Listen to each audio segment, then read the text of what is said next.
Tapos na kaming mag-harvest sa unang farm. Go Evelyn, fighting! Kain tayo guys. First batch. Nakakapagod, sobrang init ngayon.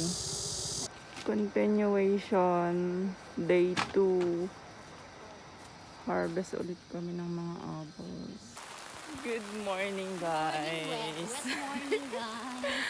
Nag-harvest kami today kahit umuulan, o diba? Sa mga day off ngayon, sana all. Kami, we need to rush these things out Kailangan naming tapusin yung harvest kahit umuulan. before magtusa. Kailangan namin siyang tapusin today.